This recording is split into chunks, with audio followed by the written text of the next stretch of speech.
Welcome to another episode of Hands-On Games, and today we're going to look at Onirim by Shady Torby, published by Z-Man Games.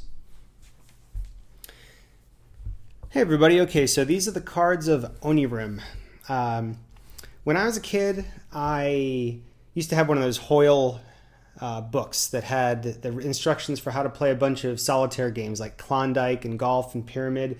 I spent tons of time playing solitaire games as a kid with cards. Those games kind of played themselves, but they were fun. So I look at games like Onirim and Friday and SOS Titanic as kind of updates on a classic theme of the solitaire card game. And what's cool about these games are they add more theme and they add a few more strategic choices. And typically a trait of all these games is keeping it tense and what's going to happen right up until the last draw of the card. Pretty much you feel like you're in the game pretty much till the end. And like other games, it's typically about you're going to win one in every 6 times you play once you get the rules set down.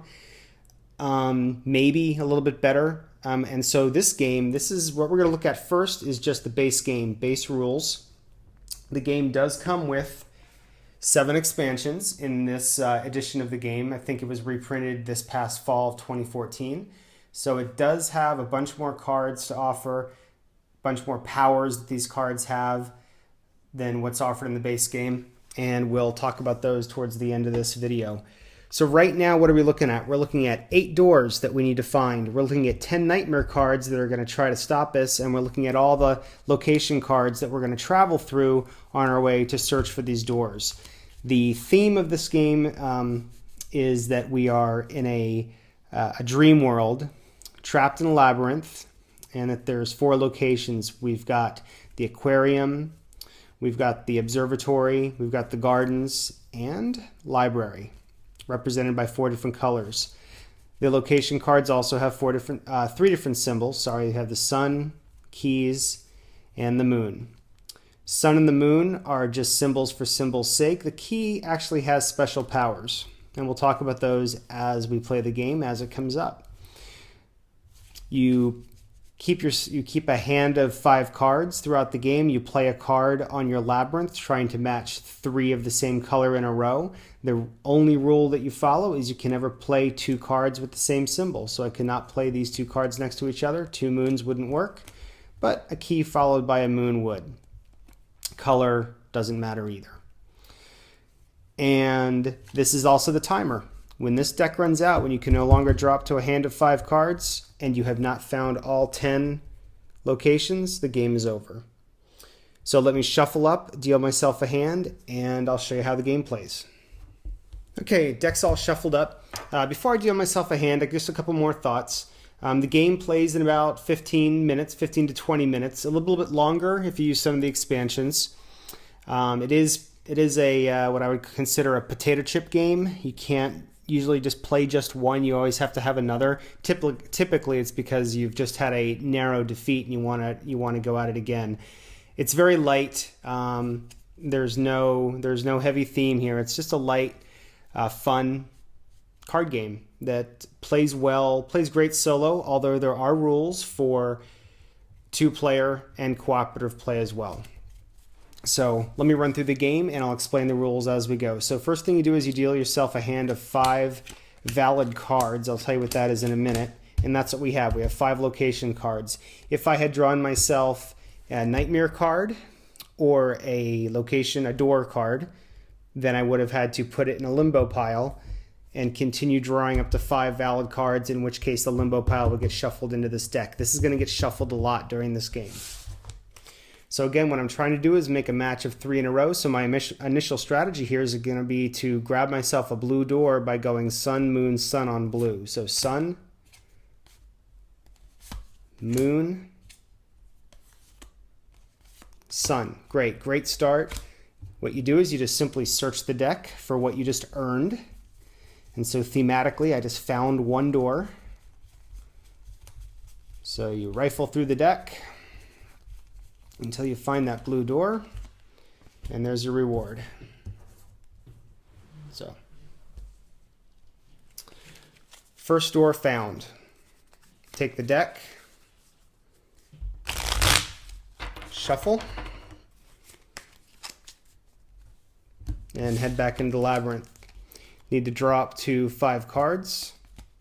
And now I have a blue key, a library key. So I've got my aquarium key, library key, a moon and a sun from the gardens, and a sun from the observatory. Got 1 blue door, 1 left, and still have 2 greens, 2 reds, and 2 tans to go after. So we're going to switch to green. I cannot play my green sun because of the blue sun there, so I'll start with the green moon. Play a green sun. No more green. So here's a decision. I can choose to discard one of these cards and just keep searching for green. I can change directions and maybe go for my second blue door.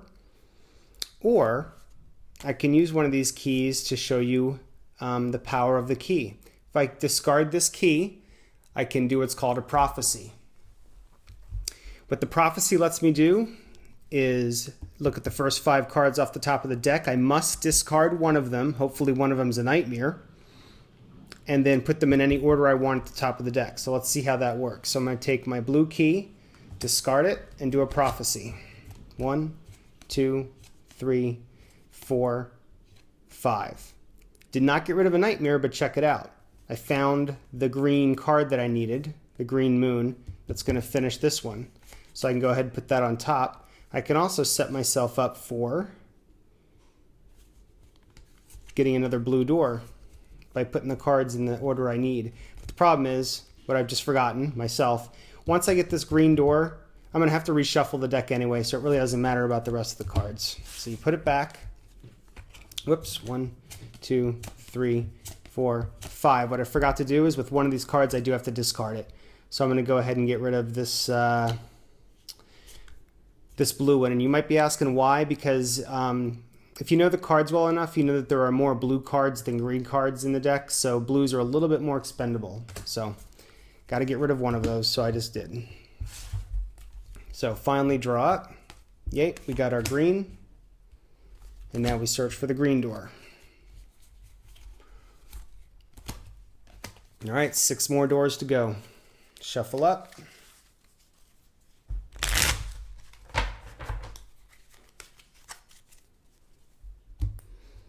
And start down the labyrinth again.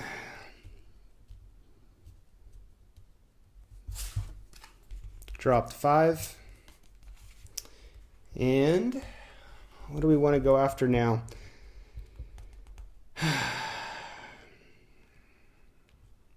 Let's play the red sun.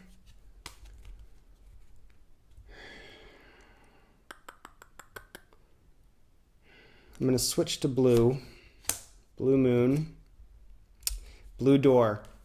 And we got lucky. We have a blue key. This is another rule in the game. Not only do keys allow you to prophesize, but they allow you to actually grab a door if you are lucky enough to get it out of the draw deck. So I can discard the key, and I get my second blue door. So 2 blue doors done. Great start. I have to draw back up to 5. 4, 5. Okay, we haven't seen any nightmares yet, which is kind of unusual for this this part of the game. We're pretty far in, so they're going to be coming fast and furious here shortly, and it's going to get interesting. I'm feeling like green again. Green sun. Green moon. And it's tempting us to go to red, which I'm going to go ahead and do. So I'm switching to red, red sun, red moon, and red sun. Okay, the nightmares are waiting to jump on us at once. So we could get our red door now. So we've got 2 blue, a green, and a red. Let's see, what are we going to work on next? Oh, okay. Got our first nightmare card drawn up. Here's what I have to do when I draw a nightmare card. First choice, I can put one of these doors back into the deck. Don't want to do that. I can get rid of the top 5 cards. I can reveal the top 5 cards, and any location cards get discarded from the game. Any nightmare cards or doors get reshuffled back into the deck. I don't feel like doing that. I can get rid of all the cards in my hand. But there's the fourth choice, which is to just discard a key card. If I have a key card in my hand, I can get rid of the Nightmare and get rid of a key card. That's what I'm going to do. Now what I'm afraid of is I'm going to draw another Nightmare. 1, 2. I didn't, but I drew a door. I don't have a key for it because, hey, just got rid of it. That goes in the limbo pile, and we finish drawing up to 5. After you finish drawing up to 5, you have to take any cards in the limbo pile, put them back in the deck, and reshuffle. Okay, we're back on our merry way. We have another red door looking now. See, the problem is I can't play Sun, Moon, Sun. Why? The last card was a sun. The color doesn't matter, but you can't, and you have to start another 3 in a row. I can't take advantage of the fact there's already 3 in a row. The next 3 in a row start over. But it's the best looking play we have right now. So this is our first new red card, so we'll just put it on top so we don't get confused. So there's a moon, and there's a sun. Now we need a moon or a key to finish off our second red door.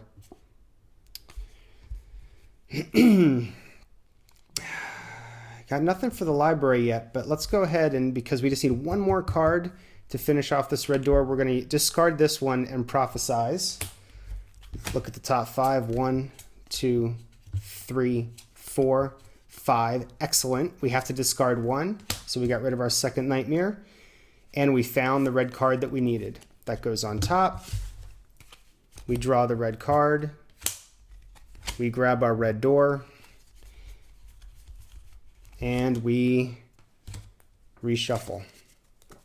Okay, we are over halfway there. We have 5 of the 8 doors that we need to win the game, and there are still 8 Nightmares waiting.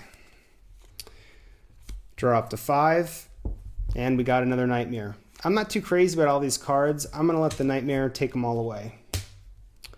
Now we pretend like it's the beginning of the game. We follow the same rules then. We draw 5 legitimate cards. Okay, all these cards go back into the limbo pile. So now we have our 5 legitimate cards here.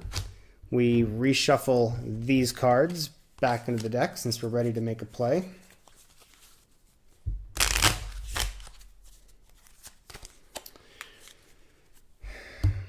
And we continue through the labyrinth looking for 1 green door, one door for the gardens, and 2 for the library. Looks like we have a good start in the gardens though. So we'll go moon and a Nightmare. We're going to go ahead and discard the blue key. We've got the blue doors, so this shouldn't be too big of a deal. So that's the 4th Nightmare done. Draw it back up to 5. Can't keep that one. Can't keep that one. All right, we're back up to 5. Shuffle these back into the deck.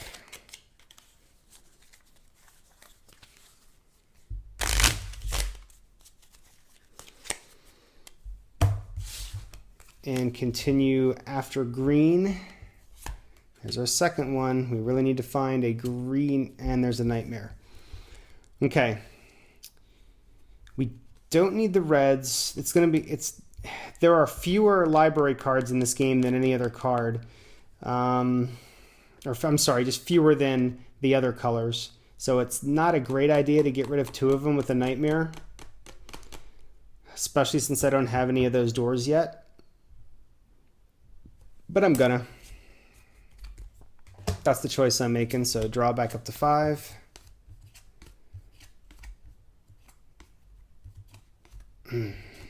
Okay, and we didn't get the card we wanted, so there's our hand of 5. These go back into the deck.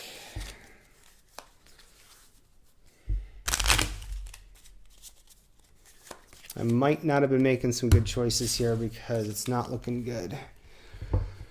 All right, we're still trying to get that green door. We're going to discard this card, draw, and we got our green door. All right, so there we go. We now know what we're looking for. We now have all doors except for the 2 library doors. 2 tan Doors, there's still 5 nightmares left in the deck. Drawing back up to 5. Not a help. We need some tan cards, and we need them in a hurry. So we're going to use this card to prophesize. Discard it. Look at the top 5. 1, 2, 3, 4, 5. We got lucky. We can at least discard 1 nightmare. The problem is that's all we can do. But here's, watch what we're going to do. I've also got another key on the go there. So we're going to draw up to 5. Okay, there's our tan card we were looking for the library. Draw. We got ourselves a key. I'm going to discard this. Prophesize again. 1, 2, 3, 4, 5. Discard the nightmare. 1, 2, 3, 4, 5, 6, 7. There's only 3 nightmares left. We can now get the key at least for tan. Okay. Now we're on a race to find these doors. I'm going to discard. Draw. Discard. Draw. Discard. Got a nightmare. Don't care about these cards in my hand. Drop to 5. 1, 2, 3, 4, 5. And the extra one. All right. That goes in the limbo pile. We got our sun that we needed. Problem is we're running out of cards here quickly. We are quickly running out of cards. If I can't draw up to 5 at any point, game's over. So, play the library. Okay. Now we find the library door. Here we go. 1 door left. See, this is what I was talking about. Not many cards left, but all we need is 1 door and we win the game.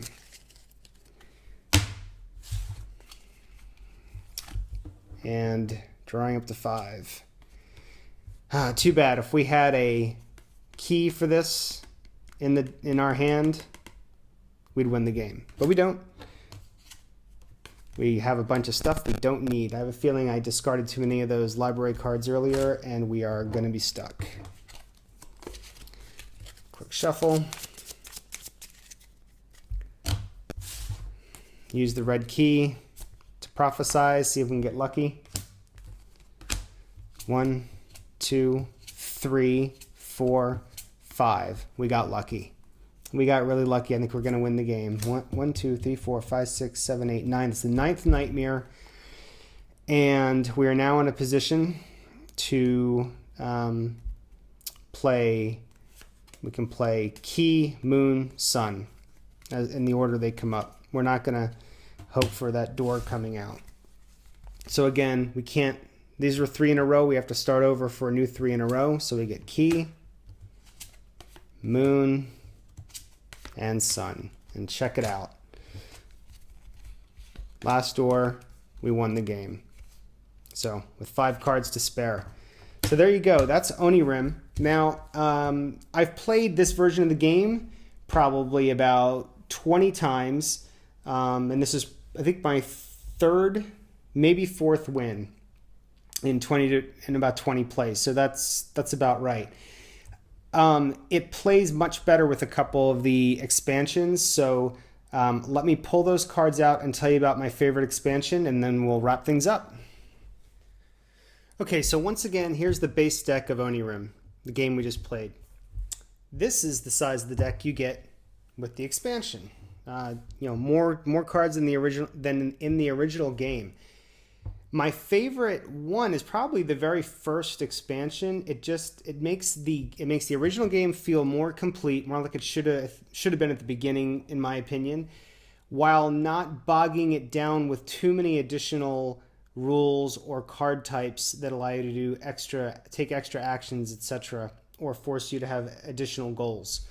Again, I play these games because I like how they're fast and light and quick.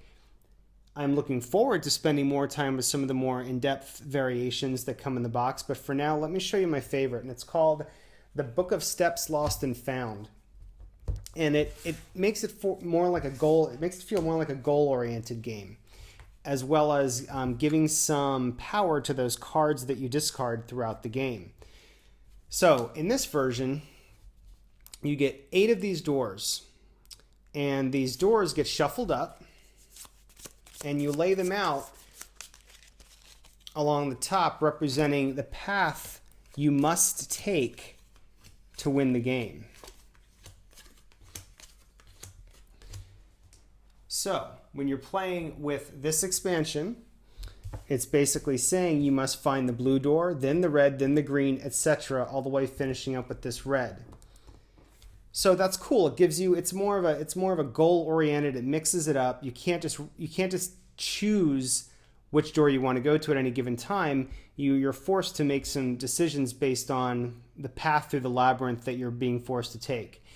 Now, to help you along your way, you have some spells. When you discard, when you're playing the game and you've got your hand of 5 cards, and and off camera when I was doing the demo, I was discarding because they're out of the game at that point. In this game, once you discard, you just put it right next to the deck. You're just going to discard some cards. You'll have some discards here. And then you'll have your labyrinth happening like it was originally over here, going along, trying to find the doors in the same way we were before. No difference there. The rules for finding the doors. The cool thing about all these variations in this expansions, they all build on the existing rules, so the base rules of the game don't change. Anyway, you get to a point where you might want to use a spell. You can either use this top spell to look at the bottom 5 cards of the deck and put one that you like on top. You can use, and that costs you 5 cards from your discard pile, at which point, once you spend them, then they are out of the game. You can't use them again. You can choose to spend 7 cards to switch the position of any 2 cards, which can be really useful if you know you can get a green door and you're at this point. Once you find a door, you flip it over. But if I know I can get green next, I can spend 7 cards and switch those. Or finally, if you have 10 cards saved up in your discard pile, you can negate the effects of a nightmare once you pull it from the deck. So it's just kind of a neat way to add. It adds direction for you as a game player. It gives reason for the discard pile with these spells, and the gameplay doesn't take any longer than the original Onirim base game. So I really like this. One's called the Book of Steps Lost and Found. Now, there are 6 other variations, and there's also, within variations, there's sometimes skill level changes. So normally, in the normal rules for this variation, 5, 7, and 10 are the card costs. Flip it over, make the game harder. 6 cards, 9 cards, 12 cards for the same powers. Pretty nice. There's a lot of value in this game. Okay, so that's Onirim, a fun little card game from Z-Man Games. Plays in about 15 minutes, costs about 20 bucks. It's a lot of fun when you're at home and just need something to wind down after a long day, or to take on the road, or just to play on the weekend. Plays great solo, as you've seen.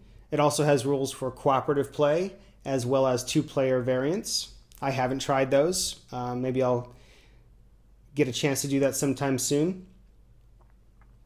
And I do recommend this game. So I hope you enjoyed this video. If you have any questions, leave them in the comments. If you liked what you saw, please click the like button. And if you like these videos that I'm making, please subscribe and check out our Facebook page to see what else we're talking about on Hands On Games. Thanks for watching.